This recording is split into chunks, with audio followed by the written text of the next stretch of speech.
One of the things I find interesting is that many Christians believe that Pentecost originated as a Christian holiday.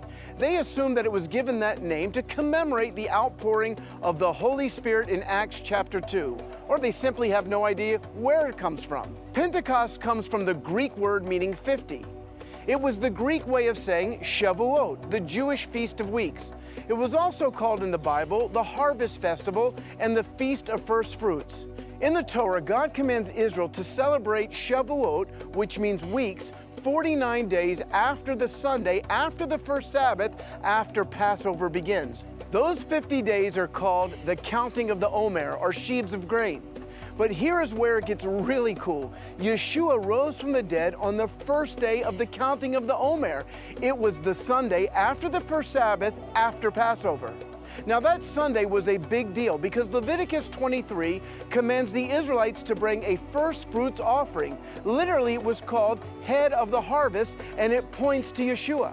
First, Yeshua is the head or Lord of the harvest, as he says in Matthew 9. And secondly, Paul says in 1 Corinthians 15, referring to Yeshua, but now Messiah has been raised from the dead, the first fruits of those who have fallen asleep or died.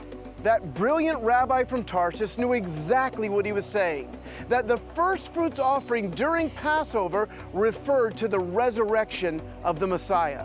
And then we count off 7 weeks, which leads us to the day of Shavuot. Now, God could have chosen any day to birth the congregation of Yeshua followers, but he chose Shavuot, or Pentecost, clearly to say to the future Jesus followers from the nations, don't forget the root. You come out of Israel. That is the tree into which you have been grafted. What are the chances that Yeshua would die on Passover as the Passover lamb, rise from the dead on that day that the head or the Lord of the harvest offering would be brought? And then he would pour out his Holy Spirit on Jerusalem on the Feast of Shavuot. I'm going to let you know exactly at the end. It could only have been intentional, by design, and strategic because on that very day, Jews from all over the world would be making pilgrimage to Jerusalem. In Acts 2, it lists all the different languages represented, such as the Parthians and Medes and people from Mesopotamia and Cappadocia and many more nations. Who were these people? It tells us in verse 5. Now there were staying in Jerusalem God-fearing Jews from every nation under heaven. 3 times a year, Jews were commanded to make pilgrimage to Israel: Passover, Shavuot or Pentecost, and the Feast of Tabernacles. God chose a day when Jerusalem would be full of Jews who could take the gospel back to their own people. While in the Bible it's a harvest holiday, sacrifices and offerings were given to thank God for the harvest, religious Jews today believe that God gave to Moses the Torah on Shavuot.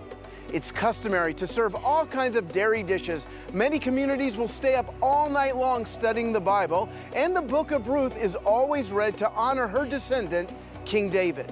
So what do we take away from this? Number 1, Yeshua died as the Passover lamb. Number 2, Yeshua, the Lord of the harvest, rose from the dead on the day that the first fruit or head of the harvest offering was brought. Number 3, the Jewish people count off 7 weeks from that day and then celebrate Shavuot, which just happened to be the day that God poured out his Spirit on Jerusalem. Now, I'm no mathematician or odds maker, but as promised, here is my best guess. The chances of these things happening 3 times in a row are 365 to the 3rd degree, or 1 in 48,627,000. And you can visit me at roncantor.com.